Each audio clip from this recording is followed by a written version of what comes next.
Hola a todos, bienvenidos a la tercera clase del módulo de hemorragia.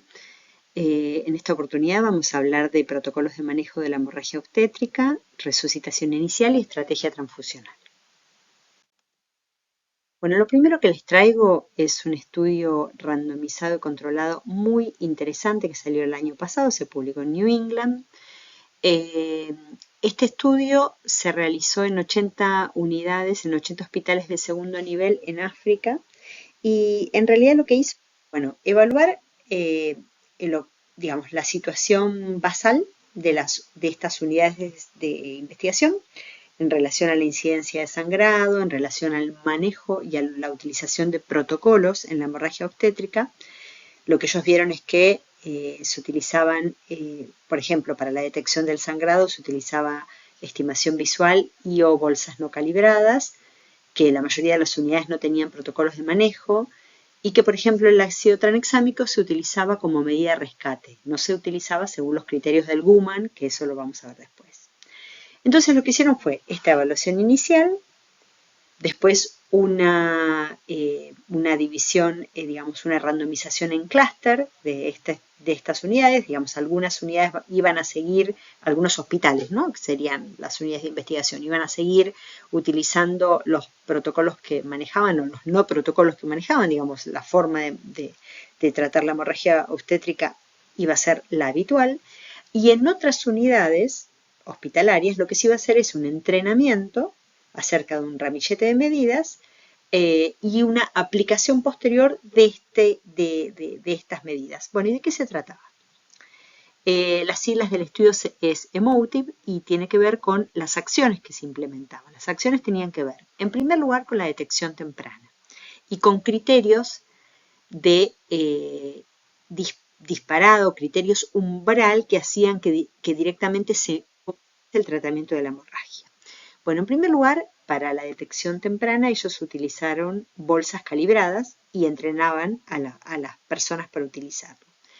Por otro lado, también tenían estos criterios de disparada del inicio del tratamiento que eran o un criterio clínico o la presencia de un sangrado de más de 500 mililitros o la presencia de un sangrado de más de 300 con signos clínicos. Eso hacía que directamente se iniciara el tratamiento.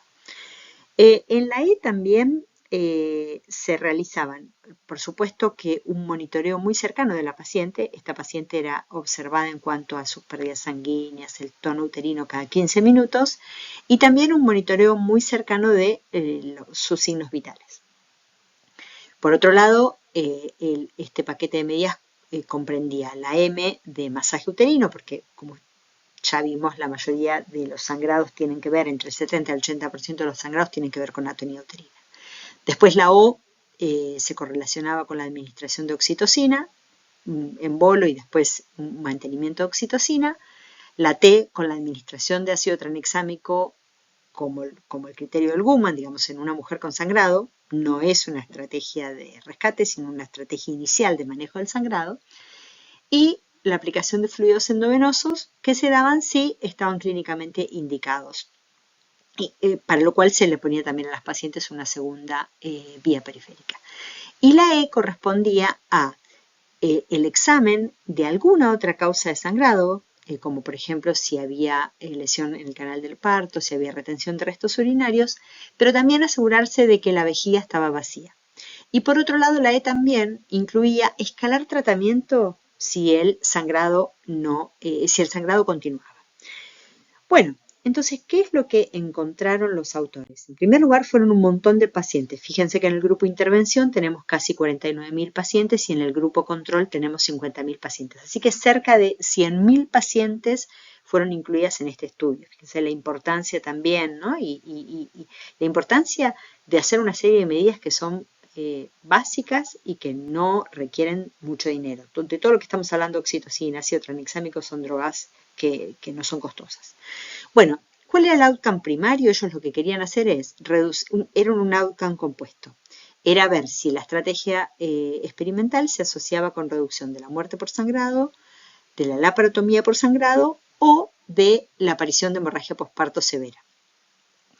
Bueno, ¿y qué es lo que encontraron? Encontraron una reducción significativa de el outcome compuesto con las medidas que habían planteado. Esta reducción era del riesgo era del 60%. Fíjense la importancia de este estudio.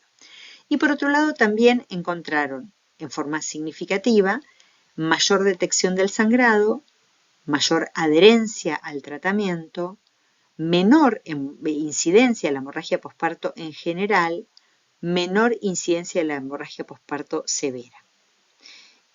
Cuando lo midieron, por ejemplo, el outcome de muerte materna o la paratomía no fue significativa, pero cuando se midió como outcome compuesto, que era lo que estaba preespecificado en el protocolo, sí lo fue. Bueno, y en esta figura lo que van a ver es, bueno, el outcome primario, cuando fue medido en forma basal, cuando fue medido en ese tiempo de evaluación de las unidades, fíjense que, bueno, las unidades que luego fueron randomizadas a cuidado usual y a intervención tenían, bueno, un porcentaje similar de pacientes con este outcome compuesto.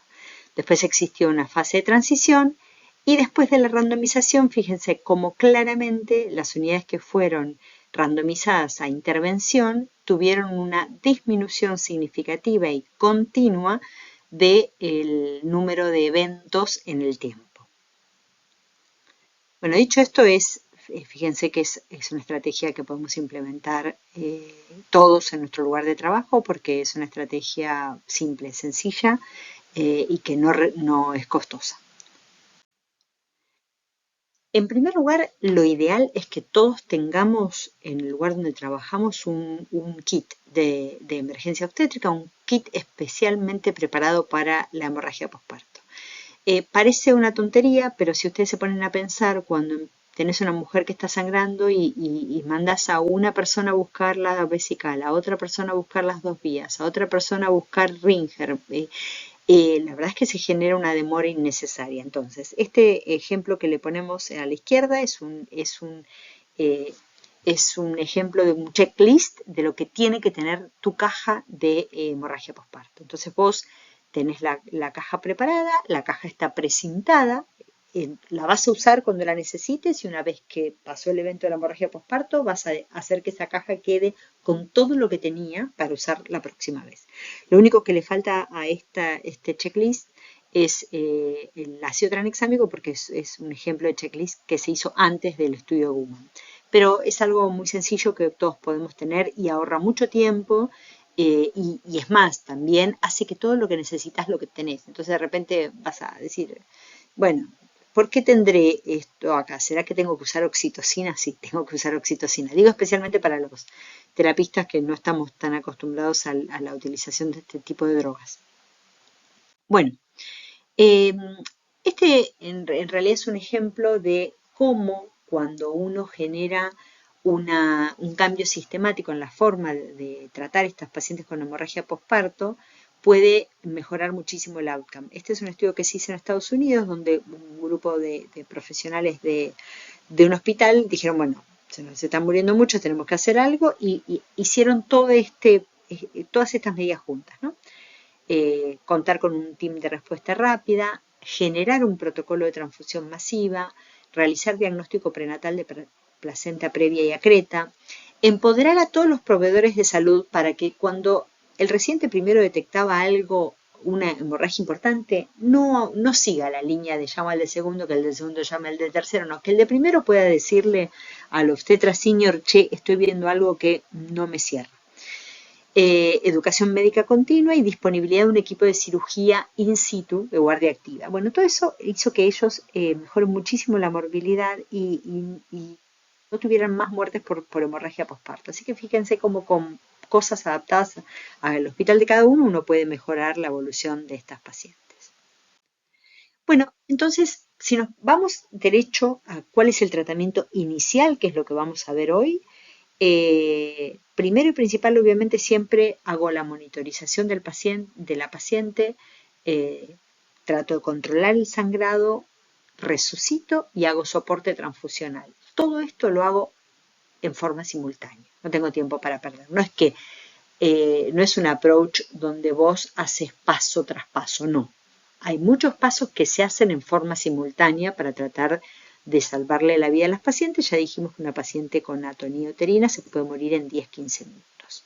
Bueno, entonces, en primer lugar, me llaman para ir a ver a esta paciente que está en la sala de puerperio, que de repente la tengo en el quirófano porque acaba de tener una cesárea o tuvo un parto, entonces empieza a sangrar y yo ya tengo que tener primero en la cabeza es por cuáles son las causas de sangrado para ir a buscarlo.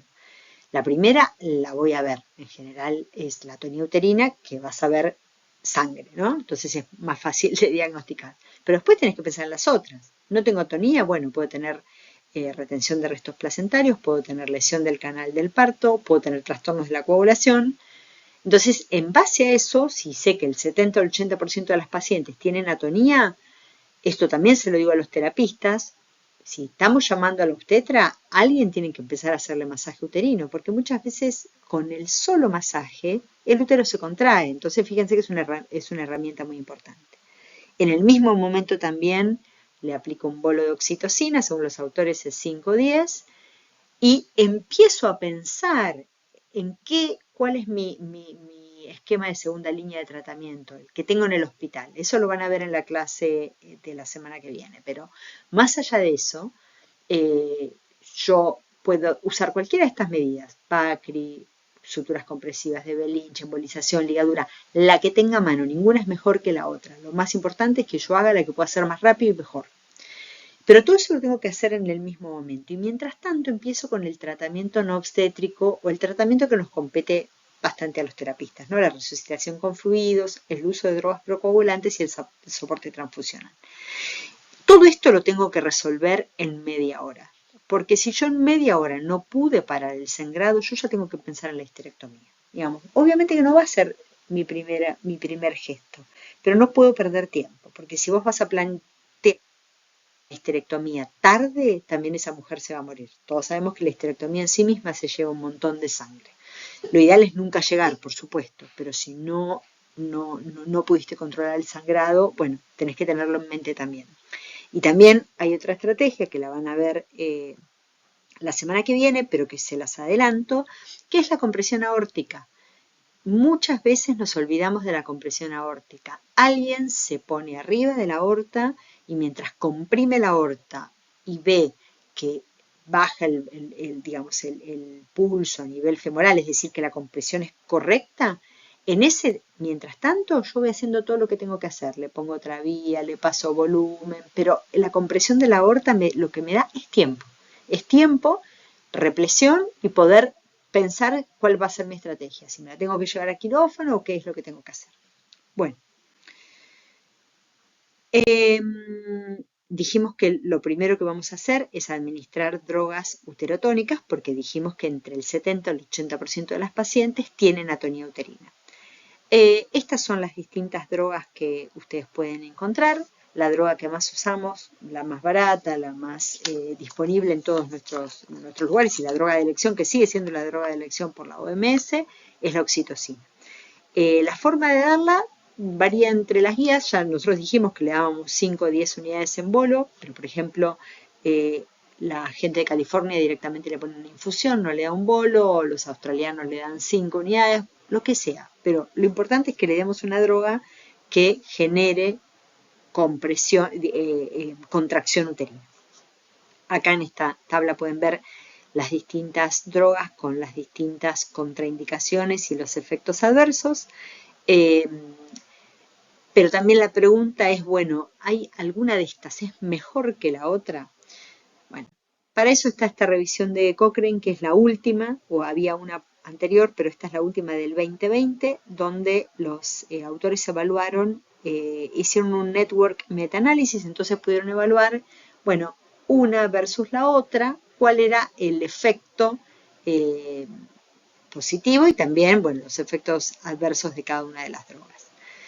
En la comparación de misoprostol versus oxitocina, lo que ellos encontraron es que no había diferencias significativas entre estos dos, en el uso de estos dos en pérdidas adicionales de sangre, outcome compuesto materno, muerte materna, uso de otros uterotónicos, como lo ven al principio, que son todas outcomes donde el efecto atraviesa el 1, así que no hay diferencias significativas. En lo único en que encontraron diferencia significativa a favor del misoprostol es en que las que habían recibido misoprostol tenían menos transfusión sanguínea o de otros productos y tenían un menor promedio de pérdida sanguínea, ¿no?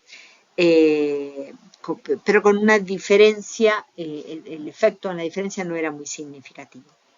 Pero cuando evaluaron los efectos adversos, claramente, obviamente, el uso de misoprostol se asociaba con más vómitos, más shivering bueno, y por otro lado tenemos la comparación de misoprostol versus sintometrina más oxitocina, donde no hubo diferencia significativa por ejemplo, en el outcome compuesto de mortalidad o morbilidad severa, solamente con el misoprostol versus la sintometrina más oxitocina hubo menos uso de uterotónicos adicionales. En relación a la comparación de misoprostol más oxitocina versus la oxitocina, no hubo diferencias significativas en sangrado adicional, en el outcome compuesto, en la muerte, ni en el uso de uterotónicos adicionales, ni de pérdidas de más de 1 litro. Pero en realidad lo que... perdón, me faltaba decirles esto. Pero sí, lo que vieron es que la mayoría de los pacientes o un mayor número de pacientes en el primer grupo presentaba fiebre, presentaba vómitos, presentaba shivering, es decir, más asociado a los pacientes que habían utilizado misoprostol. La conclusión de la revisión de Cochrane es que haciendo todas estas comparaciones de las drogas, la oxitocina, que es barata y disponible en todos lados, sigue estando como primera línea porque no hay diferencias significativas en los outcomes importantes de morbilidad severa, muerte, sangrado y tienen menos efectos adversos que, por ejemplo, el misoprostol. Y también lo que vieron es que la evidencia para la utilización de algunas prostaglandinas como el Carbopros y demás era muy poca, muy escasa. Bueno, entonces, tenemos a la paciente en terapia, tiene o en el quirófano, ¿no? Tiene una atonía uterina, está con una pérdida importante, le hice el masaje, le puse el oxitóxico y tengo que resucitar el shock hipovolémico. Para esta resucitación, lo que voy a hacer es el manejo inicial como cualquier tipo de shock, con el ABC, ¿no? En primer lugar, voy a aportar oxígeno por máscara. Si la paciente tiene un shock importante, es probable que requiera ventilación mecánica. En ese caso, cuando vos tenés un paciente con un shock profundo, la indicación de ventilación mecánica no tiene que ver con que la paciente tenga insuficiencia respiratoria, sino tiene que ver con el objetivo de ahorrar el consumo de oxígeno de los músculos respiratorios, porque eso vos lo podés manejar porque pones a la paciente en reposo, pones esos músculos en reposo y usar ese poco de disponibilidad de oxígeno que te queda en la perfusión de órganos vitales como el corazón y el cerebro. Vamos a poner 2 vías periféricas, vamos a infundir cristaloides tibios, vamos a ya iniciar el protocolo transfusional y a pensar en los vasoactivos. En relación a las vías periféricas, ¿por qué vamos a utilizar vías periféricas cortas y gruesas y no vías centrales? Las vías centrales son finas y largas, entonces tardo mucho más tiempo en infundir un buen volumen de líquido que yo quiero infundir que si lo hago a través de una vía periférica corta y gruesa. Fíjense que acá está el ejemplo de los distintos tipos de vías en forma, ¿no?, muy burda, ¿no?, muy redondeada, ¿no?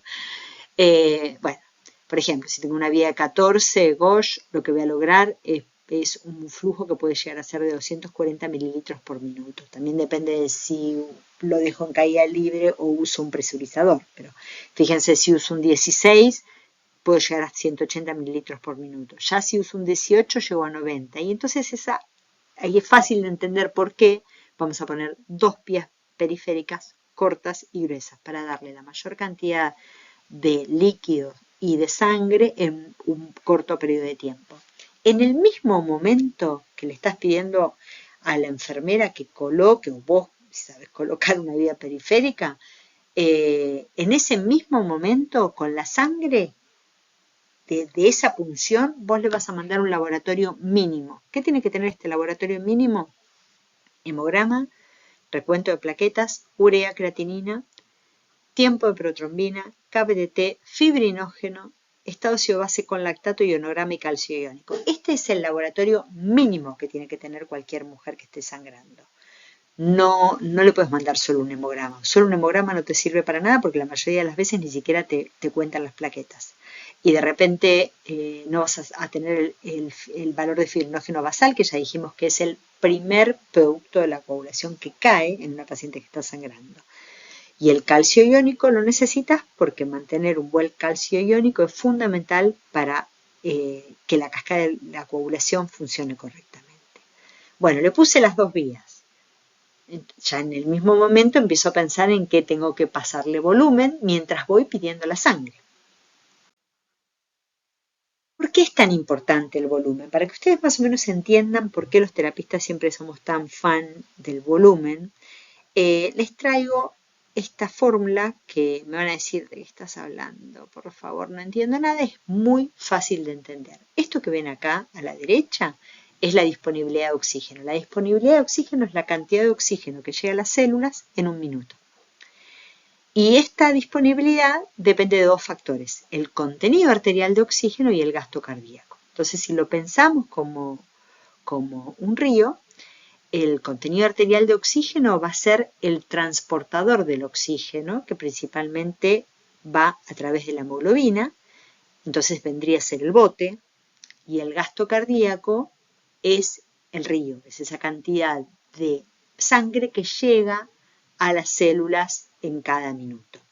Entonces lo que vemos es que el contenido arterial de oxígeno va a depender principalmente de la cantidad de hemoglobina, que es el transportador por antonomasia del oxígeno, y de la saturación de esa hemoglobina.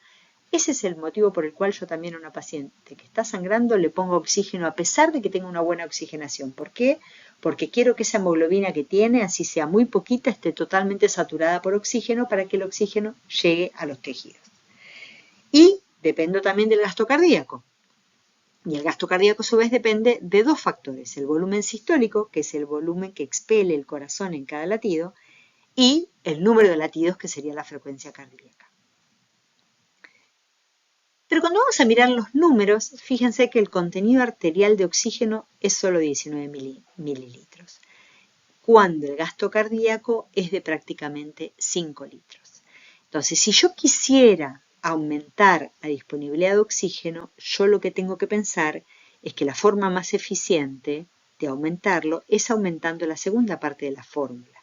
Porque si yo de repente quiero aumentar el contenido arterial de oxígeno y hago que esta hemoglobina aumente en 1 gramo por decilitro, a lo sumo voy a lograr acá abajo, en vez del número 19, el número 20-21. En cambio, si yo intento aumentar la disponibilidad de oxígeno a los tejidos, aumentando esta parte de la ecuación, que es el volumen sistólico, yo ahí le estoy otorgando a la paciente 500 mililitros de aumento. Entonces, fíjense que el impacto y la eficiencia de la administración de fluidos es muy importante para lograr una buena disponibilidad de oxígeno y ese es el motivo por el cual nosotros los terapistas amamos los líquidos. ¿Por qué? Porque en forma eficiente me aumentan la cantidad de oxígeno que llega a las células por minuto. Sin oxígeno, recuerden que las células se mueren porque no pueden mantener la producción de energía que necesitan. Bien, esto se demostró en un experimento donde lo que van a ver es la disponibilidad de oxígeno acá a la izquierda y a la derecha lo que van a ver es distintos tipos de ejemplos. Entonces, la barra blanca de la izquierda es alguien que tiene una disponibilidad de oxígeno normal, respira al 0,21, tiene una hemoglobina de 13, tiene un gasto cardíaco de 5, una persona normal. Entonces lo que hicieron los autores es ver qué pasa qué pasa con la disponibilidad de oxígeno cuando yo a esa persona normal de repente la dejo respirando al 0,21, pero le bajo la hemoglobina de 13 a 7, le bajo un poco el gasto cardíaco a 4. Bueno, a esa persona que tiene esta condición, digo, bueno, yo lo que quiero ver es evaluar cada uno de los componentes de la disponibilidad de oxígeno. Entonces, voy a aumentar la hemoglobina, voy a dejar la hemoglobina en 7, que es lo que habitualmente queremos para cualquier paciente como un basal, para cualquier paciente para que transporte el oxígeno de forma correcta, y le voy a aumentar primero la FiO2, que es la cantidad de oxígeno que le voy a dar a esa paciente. Por eso les mencionaba que en el shock siempre damos oxígeno. Entonces vemos que aumentándole la FiO2 primero a 0,35 y después a 0,60 logro un aumento en la disponibilidad de oxígeno de aproximadamente entre una y otra cosa el 31%. Ahora, ¿qué pasa cuando yo llevo esa hemoglobina de 7 y la aumento en prácticamente un 50% hasta 10,5? Bueno, lo que veo es que la disponibilidad de oxígeno aumenta bastante más. Y cuando llevo el gasto cardíaco de 4 a 6, que lo puedo aumentar mediante la infusión de fluidos, veo que logro el máximo aumento en la disponibilidad de oxígeno. Es decir, que esto que veníamos hablando recién lo podemos demostrar en este modelo. Bueno, y por eso primero vamos a empezar con la resucitación con fluidos. Habitualmente la sangre no la tenés tan rápido, entonces vos vas pasándole algo de volumen para aumentar la disponibilidad de oxígeno en los tejidos mientras se prepara la sangre. Y la pregunta del millón es, bueno, ¿qué le doy? Esta es una revisión sistemática de Cochrane también del año 18, donde lo que evaluó es la pregunta de la terapia intensiva, que es ¿uso coloides o uso cristaloides? ¿Los cristaloides cuáles son? Los cristaloides son el fisio y el Ringer, que son los que nosotros tenemos en la Argentina. Después en otros lugares está el Plasma Light. ¿Y cuáles son los coloides? El volumen, la gelatina, la albúmina, esos son los coloides, etc. Entonces, lo que hicieron los autores es tomar todos los estudios en pacientes críticos donde se comparaba el uso de uno versus el otro para ver, porque cuál era la propuesta, digamos, ¿no? Que los coloides, como tienen más peso molecular, permanecen más tiempo en el intravascular y que a su vez vos necesitas menos cantidad de coloides en relación a los cristaloides para lograr la misma expansión. Que en realidad, para lograr la misma expansión necesitas 3 veces más del cristaloide que del coloide. Esto era la propuesta teórica. Lo que se vio en dos estudios, dos de los últimos estudios de evaluación de fluidos, que son el CHEST y el SAFE, es que en realidad esta proporción no era de 1 a 3, es decir, no es por cada un coloide uso 3 cristaloides, sino la proporción es de 1 a 1,4. Así que la propuesta previa tampoco era tan así. Y lo que encontraron los autores es que no había diferencias en la mortalidad entre los pacientes críticos que usaban cristaloides versus coloides, que no había diferencias en la mortalidad, en el seguimiento a los 90 días y a los 30 días, y que sí había mayor requerimiento transfusional con el uso de coloides y mayor requerimiento de terapia de reemplazo renal. Entonces, fíjense que una droga como los coloides, que son más caras, están menos disponibles, no se asocian a mejoría en la mortalidad y sí se asocian a más efectos adversos, especialmente más requerimiento transfusional. Estamos hablando de pacientes con hemorragia posparto. ¿Qué es lo que hacen los coloides? Los coloides, primero y principal, diluyen los productos, por supuesto los factores de la coagulación, pero aparte tienen un efecto específico en generar más sangrado. Así que nosotros no usamos coloides nunca. La resucitación inicial la hacemos siempre con cristaloides, que puede ser o solución fisiológica o Ringer lactato. Si tenemos los dos por igual, usamos Ringer porque es más parecido a la sangre y porque tiene menos efectos adversos. La solución fisiológica se asocia un poco más a trastornos inmunológicos y a daño renal en relación al Ringer. Así que si tengo que elegir entre los dos, elijo Ringer. Pero si no tengo y tengo fisio, está bien. Esto es lo que decíamos recién. Así que vamos a usar cristaloides para la resucitación inicial.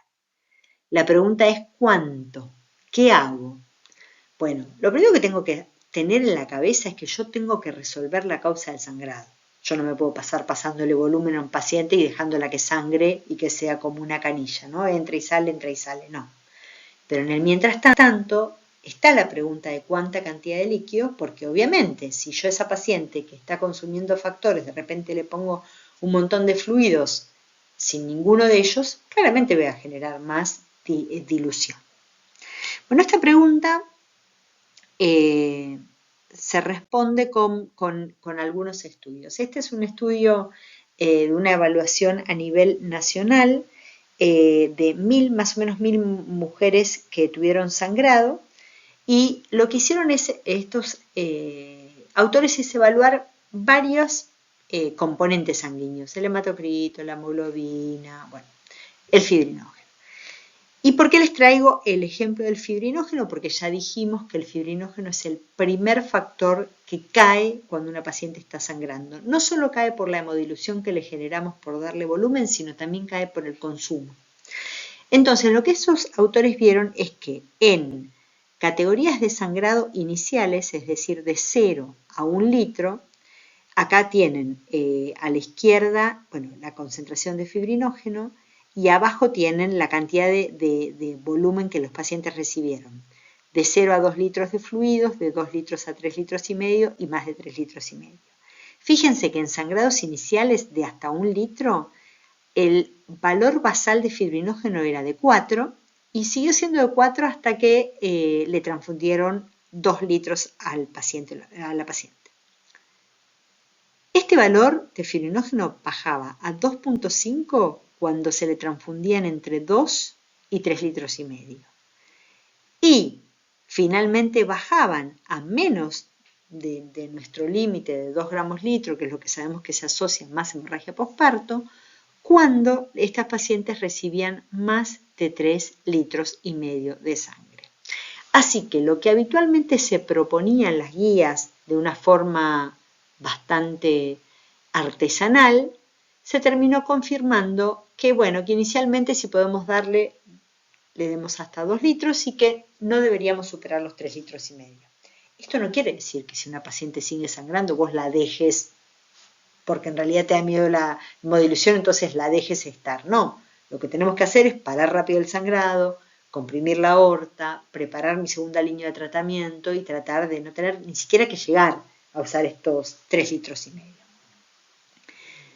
En la misma línea, Enríquez y colaboradores evaluaron también una serie de mujeres con hemorragia posparto persistente a nivel nacional y lo que vieron es exactamente lo mismo, que el outcome materno adverso se asociaba en forma proporcional a la mayor cantidad de líquidos recibidos por las pacientes. Cuando estas pacientes superaban los 4 litros, bueno, tenían más riesgo de tener un outcome adverso malo.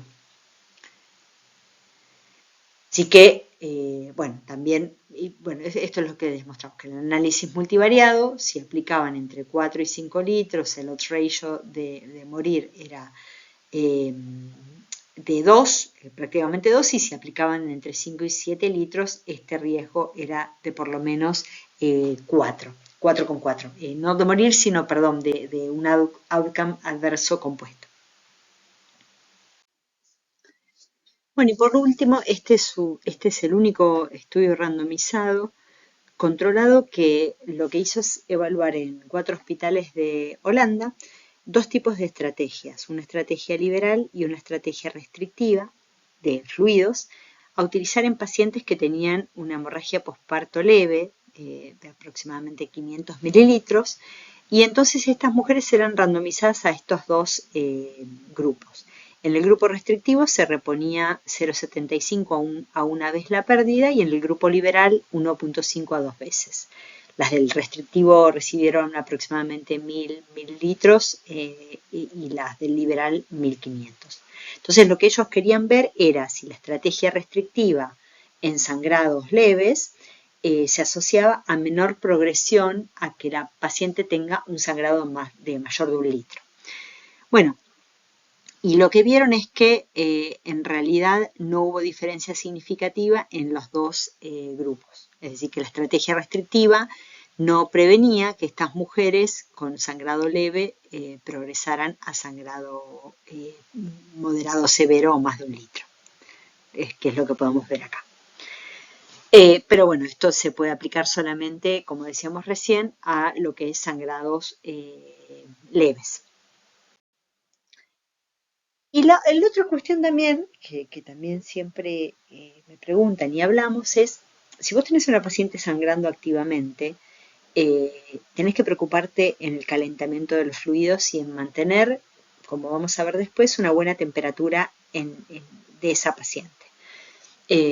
Porque ninguna cascada de la coagulación funciona con hipotermia y porque la hipotermia se asocia a muerte. Y vamos a ver por qué es importante calentar los fluidos.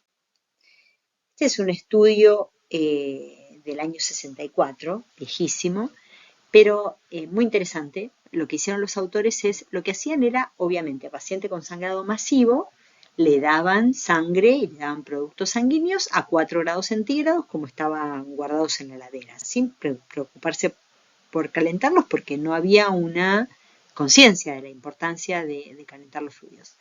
Entonces, lo que vieron los autores es le ponían un termómetro a nivel del esófago y con eso medían la temperatura que debía tener la aurícula derecha. Entonces, lo que vieron es que estos son 2 pacientes, lo que van a ver es los minutos y la temperatura, y lo que vieron los autores es que a medida que infundían una gran cantidad de fluidos a muy baja temperatura, 4 grados centígrados, empezaron a detectar que los pacientes hacían arritmias, prolongaban el QT y incluso fallecían. Entonces, lo que dijeron es, bueno, a ver, claramente la hipotermia tiene algo que ver en esto porque vemos una correlación directa entre la temperatura y la presencia de complicaciones a nivel cardíacas. Entonces, generaron esta estrategia que era que la sangre o líquido que iba a entrar en el cuerpo de ese paciente era, bueno, por supuesto protegido, ¿no es cierto? Por una... para que no tenga contacto con el agua, pero era como puesto en una, como si fuera como una estructura de alambre, eso se ponía debajo del agua, un tonel de agua que estaba a 37 grados, entonces la sangre o los líquidos que iban a entrar al cuerpo de ese paciente primero eran calentados. Claro, lo que vieron es que claramente era diferente lo que veían en la evolución y en el aspecto del paciente en general cuando le administraban líquidos calientes que cuando le administraban líquidos fríos. En esta figura lo que pueden ver es que cómo, a pesar de que se le iba, a lo largo del tiempo se le iba dando un montón de sangre a los pacientes, la temperatura esofágica se mantenía en un nivel adecuado cercano a los 36-37 grados, entonces claramente el método de calentamiento era efectivo. Y cuando compararon los pacientes que habían recibido fluidos calentados versus los que habían recibido fluidos como venían de la heladera, fíjense la diferencia enorme en la mortalidad. 6.8% de los pacientes se morían en el grupo de pacientes que recibían fluidos calientes versus 58.3% de los pacientes que se morían en el grupo que habían recibido los fluidos fríos. Y esto era peor a medida que la infusión del flujo, el volumen de la infusión era mayor. Fíjense que de los pacientes que habían recibido líquidos fríos a un flujo de más de 100 mililitros por minuto, del total de pacientes que fueron 11, 9 se murieron, una mortalidad altísima. Bueno, esto para decir la importancia de calentar los fluidos. Hay distintas formas de calentar los fluidos. Una es directamente utilizar la hotline, que vos pones es más o menos parecido a lo que veníamos viendo. El líquido se calienta ahí y ya después entra al paciente caliente a través de la vía. El aparato que ven a la derecha se llama, bueno, depende de la marca, pero se puede llamar Coolguard. Se usa Coolguard, ¿por qué? Porque se usa mucho en inducir hipotermia, ¿no? Pero en este caso también nosotros le podemos setear una temperatura para que es un catéter que está dentro de la vena del paciente, entonces vos calentás ese catéter y eso lo usás para calentar al paciente en general. o para indicar los fluidos por ahí más calientes. Bueno, la verdad es que la mayoría de nosotros no tenemos ni uno ni otro, ¿no? Ni el hotline ni el pulgar. ¿Qué es lo que tenemos la mayoría de nosotros? Un microondas. Entonces, también hace muchos años, esto es en el año 85, estos autores dijeron, bueno, bárbaro, sí, pero ¿cómo hacemos? ¿Cuánto tenemos que calentar los fluidos en el microondas? Y también evaluaron qué se podía calentar y qué no. De hecho, este estudio fue uno de los que evaluó que no se puede calentar en microondas los glóbulos rojos porque se asocia una gran incidencia de hemólisis. Pero en relación a otros fluidos como los cristaloides, lo que vieron es que, por ejemplo, colocando los cristaloides a una potencia de más o menos 600 por 2 minutos, se lograba obtener la temperatura de 39 para poder ser infundidos en forma caliente en los pacientes. Y a su vez ninguno había sido expuesto a temperaturas mayores a 42-43, que es lo que no se quiere superar. El tema es que, bueno, también depende de qué es lo que uses, ¿no? Qué microondas uses, qué potencia y demás. Más acá en el tiempo, estos autores ya en los 2000 dijeron, bueno, todo bien, pero nosotros queremos demostrar si podemos generar una estrategia con lo que tenemos en la unidad. Microondas y esto que ven acá a la derecha es un termómetro timpánico que usaban para medir la temperatura de la bolsa. Podemos decir, bárbaro, sí, lo pongo en el microondas. ¿Y cómo sé cuánto tiene, qué temperatura tiene adentro de la bolsa? Bueno, lo que hicieron estos autores es comparar, poniendo, por supuesto, como si fuera un termómetro que va dentro de la bolsa, porque esto es investigación, ¿no? Esto es un estudio in vitro, versus también compararon la temperatura de la bolsa medida con el termómetro de timpánico, que es lo que nosotros podemos hacer, porque si vos vas a infundir solución fisiológica o Ringer lactato, no le podés poner un termómetro adentro de la bolsa para ver qué temperatura tiene, porque ya estarías contaminando esa bolsa. Entonces lo que hicieron es utilizar esta fórmula de calentamiento en la cual vos multiplicás el volumen en mililitros de lo que querés infundir. Por ejemplo, acá tiene el ejemplo abajo, pusimos 500 por 4.2 por la diferencia de temperatura, que es lo que vos querés lograr. Entonces vos lo que sacás es la diferencia entre lo que vos querés lograr, que puede ser 39 grados, versus la temperatura que tenés en la sala, que pueden ser 19. Entonces ese delta, que es 20, es el número con el cual vas a multiplicar. Todo esto se divide por la potencia del microondas. Y esto te da la cantidad de segundos que tenés que calentar esa bolsa para infundirla a una temperatura correcta. Bueno, entonces lo que ellos vieron es que podían, con una potencia de 800, cada bolsa la calentaban en 52.5 segundos o con una bolsa, con una potencia de 400, lo calentaban en 100 segundos. Bueno, y lo que vieron es que comparado la termocupla con, digamos, el termómetro timpánico con la termocupla, que es donde medían la temperatura dentro de la bolsa, ninguna de las temperaturas registradas por el termómetro de timpánico superó la temperatura umbral que no debemos superar para no infundir fluidos calientes, que es de 42-43. Fíjense que incluso cuando la estimación con el termómetro timpánico era menos precisa, por supuesto, que con la termocupla, en ninguno de esos casos superaba la temperatura que necesitamos cuidar. Bueno, ¿esto qué quiere decir? Podemos hacerlo. Fíjense que no necesitamos muchas cosas muy costosas. La mayoría podemos tener acceso a algún microondas y sería cuestión de conseguir un termómetro timpánico y poder medir la temperatura del fluido que le estás infundiendo a ese paciente. Bueno, dijimos que le puse las dos vías, que empiezo con los fluidos tibios, que los puedo calentar en el microondas y que si esto no funciona y si la presión arterial sigue siendo baja, yo tengo que empezar a pensar en ponerle vasoactivos. Y si estoy en la sala, le voy a poner vasoactivos igual, porque lo que quiero es mantener una buena presión arterial media para que llegue una cantidad correcta de oxígeno a los tejidos. ¿Cuál es mi droga de elección? Es la noradrenalina. Antes se usaba mucho la dopamina, pero en una revisión sistemática lo que se vio es que se asocia la dopamina a más mortalidad por arritmias, así que usamos la noradrenalina, que tiene una buena performance. Mi objetivo de TAM va a ser 65 de presión arterial media. Y ¿cómo voy a preparar la nora? La voy a preparar con 4 ampollas. Es una forma habitual, no es que esto sea la verdad revelada. La mayoría de nosotros preparamos 4 ampollas de noradrenalina en 250 de dextrosa al 5%. Es una de las pocas drogas que se preparan sí o sí en dextrosa porque es lo que dice el fabricante. Y le pongo una bomba y lo regulo, como para por lo menos obtener una presión arterial media de 65. Y por último tenemos la estrategia transfusional, de lo que vamos a ver en esta clase, ¿no? La estrategia transfusional va a depender de con qué tipo de hemorragia me estoy enfrentando. Si es una hemorragia masiva o si es una hemorragia no masiva.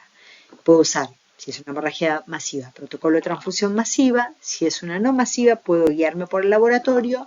Y el TEG-ROTEM depende de lo que vos tengas en la unidad donde trabajes. No me voy a meter en el tema porque sería dar una clase entera de TEG y ROTEM. Lo que sí es importante que tengo para decirles es que hasta hoy no hay ningún estudio que demuestre mejoría en la mortalidad utilizando el TEG y ROTEM versus los que no lo utilizamos. Entonces lo que les quiero decir es, no tenés en tu unidad TEG y ROTEM para manejar sangrado obstétrico. Y no te puedo decir que vayas a decirle al director que te compre sí o sí porque no hay nada que demuestre que mejore la mortalidad. Si lo tenés, genial, porque podés usarlo y podés ver las necesidades de la paciente en particular, es muy fisiológico. Pero si no lo tenés, seguí manejándote como te venías manejando porque no hay nada que diga en la literatura que estás obligado a hacerlo. Bueno, en el sangrado no masivo, que es cuando voy a poder seguir a la paciente con el laboratorio, también tengo que saber qué le estoy dando con cada uno de los productos sanguíneos. Entonces, si le doy una unidad de sangre, tengo que esperar en una paciente que no sangra que mi hemoglobina suba 3 o 4% y el hematocrito, y la hemoglobina 1 gramo por decilitro.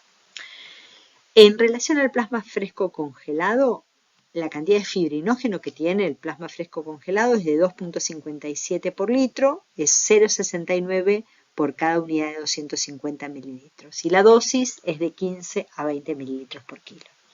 En relación al crío, el crío tiene 0,43 gramos por unidad, pero el tema es que las unidades son de 50 mililitros, así que el fibrinógeno en el crío está mucho más concentrado.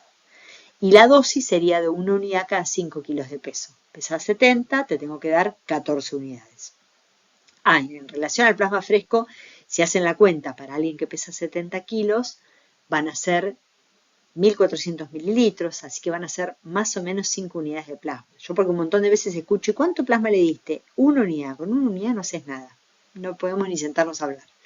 Y las plaquetas dependen. Si usás donante múltiple, cada una sube las plaquetas en 5.000 a 10.000. Y si usás aféresis, cada unidad sube las plaquetas en 30.000 por milímetro cúbico. ¿Y cuándo voy a transfundir glóbulos rojos en este tipo de pacientes que no tiene una hemorragia masiva? Bueno, como parte del protocolo de transfusión masiva, como mencionábamos recién, si tiene shock hemorrágico, si tiene hemorragia aguda con alteración de la disponibilidad de oxígeno, y si es una paciente crítica que tiene una hemoglobina de menos de 7. No voy a transfundir a una paciente que ya está estable y que tiene una hemoglobina de 7 o más de 7. Esto es más o menos lo que decíamos recién. Hay algo más a destacar, que es que no voy a transfundir plasma para corregir un TP si la paciente no está sangrando. No se usa, no sirve. Voy a tratar de tener como mínimo un hematocrito, una hemoglobina de 7 para asegurar una disponibilidad de oxígeno correcta.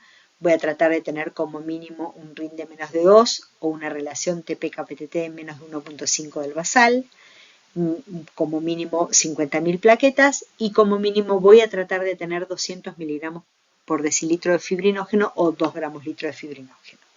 Si necesito represionar fibrinógeno, puedo usar o crío o concentrado de fibrinógeno. Bueno, plasma, pero necesito más volumen. Bueno, en relación a por qué no voy a usar transfusión de glóbulos rojos si la paciente tiene por lo menos 7 de hemoglobina, este estudio es un estudio que lo que evalúa, de 2014 iba a decir, es un estudio que lo que evalúa es en pacientes que tuvieron sangrado profuso, que bajaron la hemoglobina por lo menos 1.8, que tenían entre 5.9 y 7.9 de hemoglobina y que habían tenido un sangrado por lo menos 1 litro. Este estudio lo que evaluó es un estudio de no inferioridad. Entonces lo que querían evaluar era cuál era el impacto de transfundir a estas pacientes que habían tenido este tipo de sangrado y de llevarlas a por lo menos una hemoglobina de 8,9 versus el otro grupo donde no se transfundían directamente y se esperaba que, como la paciente ya estaba estable, se esperaba que la paciente mejore con hierro y demás. Lo que los autores concluyen es que las pacientes que habían recibido una transfusión en el contexto de haber tenido un sangrado activo y tener estas características que mencionábamos recién, tenían a las 3 semanas a los 3 días y a la semana tenían una menor percepción de disnea. La verdad es que una menor percepción de disnea con, por ejemplo, a la semana con una diferencia muy chica, ¿no es cierto?, en relación a la percepción de la disnea. Entonces, la idea es, bueno, no había diferencias en outcomes importantes. Por supuesto que todas las pacientes que se incluyeron, ninguna tenía signos de anemia importantes como dolor de pecho, como infarto, bueno, era solamente fatiga, ¿no? Y la verdad es que la conclusión sería, si la única modificación que yo obtengo es una menor fatiga a costa de que a su vez esta menor fatiga a las 3 semanas desaparecía, era igual en los dos grupos, a costa de transfundirle a una mujer joven 2 unidades de sangre, bueno, preferimos quedarnos con la estrategia restrictiva, porque ustedes saben que la sangre tiene un montón de efectos adversos y en una mujer joven tenés que pensar en un montón de cosas más, como por ejemplo si alguna vez requiere un trasplante, si alguna vez requiere o tiene más hijos y de repente va a tener reacciones transfusionales, etcétera, etcétera. Así que, considerando también la evidencia en los pacientes críticos sobre el no beneficio de transfundir cuando tienen por lo menos 7 de hemoglobina, seguimos estando en la misma tesitura. Y después tenemos el sangrado masivo. Bueno, ¿cómo lo reconozco? En realidad la definición de sangrado masivo es la pérdida de un volumen sanguíneo en 24 horas, el 50% de pérdida en 3 horas o una pérdida de 150 mililitros por minuto. Pero en sangrado obstétrico no existe ningún score que yo pueda aplicar para utilizar ese score y disparar la estrategia de protocolo de transfusión masiva porque reconozco un sangrado masivo. Así que en realidad el reconocimiento del sangrado masivo lo va a hacer el médico, la médica, el profesional, la profesional que esté atendiendo a la paciente. La obstetra de repente va a decir, che, esto es mucho, esto es un sangrado masivo y va a activar el protocolo de transfusión masiva. Lo va a activar quien lo reconoce. Una de las cosas a considerar en las pacientes que tienen sangrado es la aparición de una coagulopatía adquirida. Vos vas a tener, por un lado, una paciente que sangra o que tiene una lesión en un vaso, lo que fuera. Entonces, por un lado, esa paciente va a consumir los productos de coagulación que tiene para tratar de tapar ese sangrado. Por otro lado, va a perder factores de coagulación en el mismo sangrado. Después vamos a venir nosotros y le vamos a poner cristaloides y vamos a diluir un poco más los pocos factores de coagulación que le quedan. Y después hay otros 2 efectos más de la coagulopatía adquirida. Una propuesta que es la posibilidad de que las pacientes que tienen la hemorragia posparto, al igual que los pacientes que hacen trauma, tengan una fibrinolisis primaria y después los efectos de la transfusión masiva como la hipotermia y la acidosis. Hace muchos años, cuando yo empecé la residencia, esta es la forma de transfundir que teníamos. Un montón de líquidos claros, ¿no? Cristaloides, un montón de líquidos, y por ahí te acordabas si le tirabas dos plasmas. Y era muy raro que te acuerdes si le, perdón, dos rojos. Era muy raro que te acuerdes si le tires un plasma o plaquetas. Esta era la forma. Esto claramente se asociaba mucho a una dilución de los factores de coagulación. Entonces, ¿cómo se para prevenir la coagulopatía dilucional? Hace ya varios años se generaron unos estudios en la guerra, principalmente en la guerra de Irak, donde lo que evaluaron es en un hospital de campaña, bueno, cuál era la relación entre la mortalidad de estos pacientes y la cantidad de rojos versus plasma que habían recibido. En la figura de la izquierda lo que ustedes van a ver es que los pacientes que habían recibido una proporción baja, un plasma por cada 8 rojos, tenían 65% de mortalidad. Los que habían recibido un plasma por cada 2.5 rojos, 34, y los que habían recibido un plasma por cada 1.4 rojos tenían 19% de mortalidad, la menor mortalidad. Desde ahí se estableció la importancia de transfundir en el paciente que tenía una hemorragia masiva cantidades iguales de rojos y de plasma, porque en realidad nosotros perdemos las dos cosas, no perdemos solo rojos. Lo que hicieron estos autores es evaluar si una relación alta entre glóbulos rojos y plasma tenía un impacto significativo e independiente sobre la sobrevida. Y metieron en el análisis este multivariado varias otras cosas como la hemoglobina, la presión sistólica y demás. Lo que los autores encontraron es que una relación plasma rojo baja de 1 a 1.4 se asociaba independientemente con la sobrevida, independientemente de todos los otros factores, como déficit de base cada vez negativo se asociaba más a la mortalidad. Esto en pacientes en trauma en general.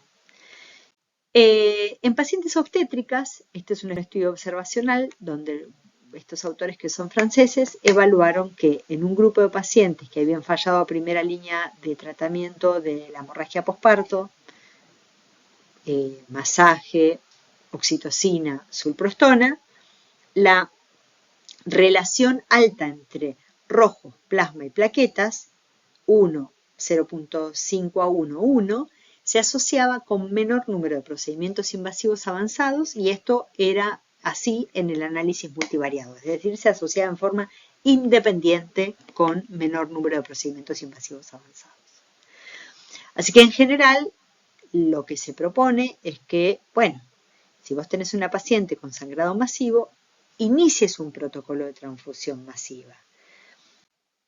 Este es una revisión del impacto de la utilización de este tipo de relaciones entre plasma y rojos en una serie de pacientes no traumatológicos que incluían cerca de 60 o 70 pacientes obstétricas.